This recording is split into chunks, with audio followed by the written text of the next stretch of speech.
ఈ రోజే డౌన్లోడ్ చేయండి. మీ ఫేవరెట్ షోస్ చూడండి. హలో అంబిక. సుభాష్, రామచంద్రపురం వెళ్ళావా? జస్ట్ ఇప్పుడే ఊళ్ళోకి ఎంటర్ అయ్యాను. రామచంద్రపురంలో ఎవరిని కలవాలో నీకు గుర్తుంది కదా? వీక్ క్రాఫ్ట్కి మెయిన్ సప్లైర్ అయిన ఆదికేశవుని కలపాలి. నువ్వు చెప్పిందంతా గుర్తుంది అంబిక. నువ్వేం చేస్తావో నాకు తెలీదు. ఆ ఆదికేశవుని బెదిరిస్తావో, భయపెడతావో లేదా చంపేస్తావో నాకు అనవసరం. ఆ ఆదికేశవ్ నుంచి వీక్రాఫ్ట్కి రావాల్సిన మెటీరియల్ మాత్రం రాకూడదు. అంబిక, నేను అన్ని ఏర్పాట్లతోనే వచ్చాను, కానీ ఇక్కడ వీళ్ళందరినీ చూస్తుంటే భయపెట్టి బెదిరించాల్సిన అవసరం లేదు అనిపిస్తోంది. ఏ, ఎందుకలా అంటున్నావు? ఇక్కడ ఉన్న వాళ్ళంతా సాధారణ నేత కార్మికులు. వీళ్ళని మనం భయపెట్టి బెదిరించాల్సిన అవసరం లేదు. ఆ లక్ష్మీ విహారీ ఇస్తున్న అమౌంట్కి మరికొంత డబ్బు ఆశ చూపెడితే చాలు. సరుకుని ఖచ్చితంగా వీక్ క్రాఫ్ట్కి ఇవ్వరు.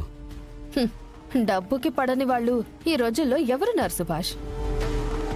వాళ్ళని డబ్బులతో కొనేయడానికి ట్రై చేయి. ఒకవేళ డబ్బుకి లొంగకపోతే ఏం చెయ్యాలో నీకు తెలుసు కదా. వాళ్ళ సంగతి నేను చూసుకుంటాను అంబిక. ఆ ఆదికేశవుతో మాట్లాడగానే నీకు ఫోన్ చేస్తాను. అలాగే, ఉంటాను. సరే అంబిక.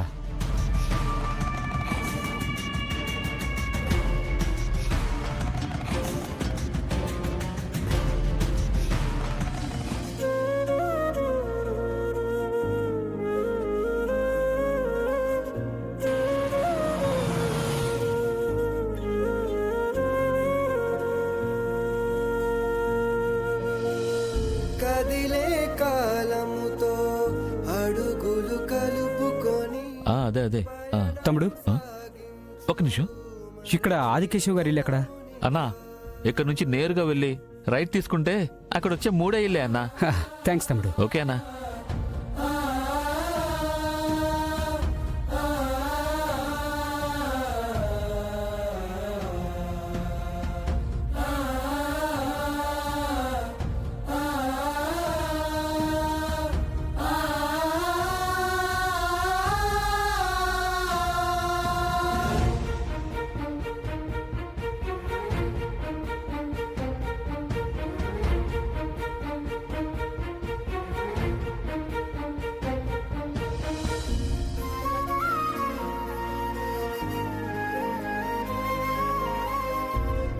ఇక పదండి పదండి.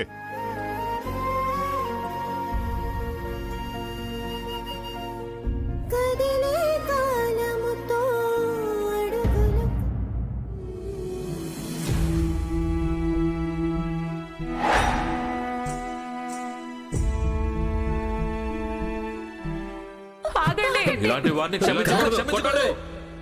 మీరు నాకు 3 రోజులు గడువు ఇవ్వని పక్షంలో నేను ఇక్కడే ప్రాణ త్యాగానికి సిద్ధమవుతాను. ఈ ఊరిని వదిలి, నా భార్యని వదిలేసి నేను శాశ్వతంగా వెళ్ళిపోతాను.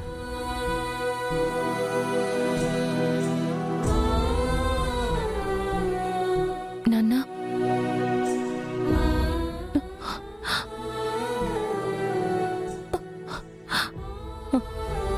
నాన్నా, పంచాయతీ పెట్టారు.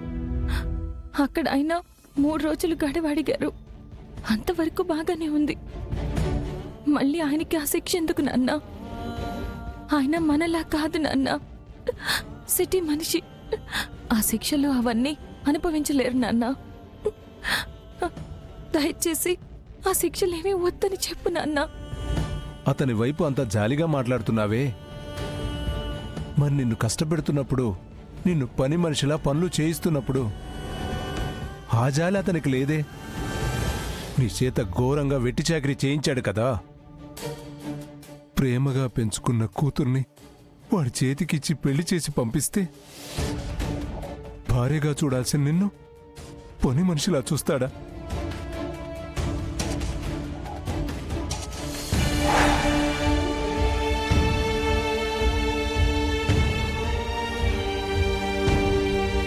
నాన్న, ఆయన ఎప్పుడు నన్ను అలా చూడలేదు నాన్న. అలా చూడకపోతే నువ్వెందుకు అక్కడ పని మనిషిలా పనులు చేస్తావు? ఎంత సున్నితంగా పెంచానమ్మా నిన్ను, ఎంత అపురూపంగా చూసుకున్నాను, ఎంతో ఊహించుకొని అతనికిచ్చి పెళ్లి చేశాను. అలాంటి వాడి వైపు నువ్వు నిలబడి ఇంకా సమర్థిస్తూ మాట్లాడతావా? నాన్న, జరిగిన దాంట్లో ఆయన తప్పు లేదు. ఆయన్ని మీరు తప్పుగా అర్థం చేసుకుంటున్నారు.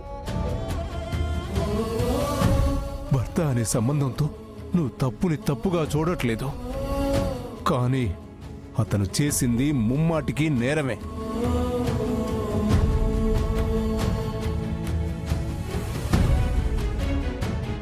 నీ మెడలో తాళి కట్టాడన్నంత మాత్రాన అతన్ని సమర్థించాల్సిన అవసరం లేదు. మా పరువు గురించి ఆలోచించే నువ్వు జరిగిందంతా చెప్పడానికి ఆలోచించావేమో, కానీ నువ్వు బాధపడుతూనే అతనితో ఉంటాను అంటే మేమెలా ఊరుకుంటాం? అలాంటి మోసగాడితో తిరిగి ఎలా పంపిస్తాం? నాన్న, ఆయన మోసగాడు కాదు, ఆయన కూడా మోసపోయారు నాన్న. అలా అని నిన్ను మభ్యపెట్టాడేమో, కానీ నిన్ను బాధ పెట్టింది మాత్రం నిజమే కదా? అది కాదు నాన్న. వద్దు. కళ్ళ ముందు జరిగిన తప్పును కూడా గుర్తించలేనంత అమాయకంగా నేను నిన్ను పెంచానా? అసలు నా పెంపకం మీద నాకే అనుమానం వస్తోంది.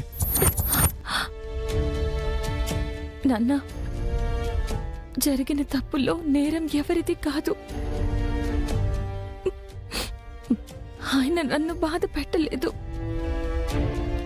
ఎప్పుడు నా వెనకే నిలబడి నన్ను భార్యగానే చూసుకున్నారు. వద్దమ్మా, అతని గురించి వాదించిన ప్రతిసారి నీ మీద నాకింకా కోపం పెరిగిపోతూనే ఉంది. నీకు ప్రేమ పంచేవాళ్ళెవరో, బాధను పెంచేవాళ్ళెవరో తెలియడం లేదు. నాతో ఇంకోసారి అతని గురించి అయితే మాట్లాడొద్దు. వెళ్ళు. నాన్న, వెళ్ళు.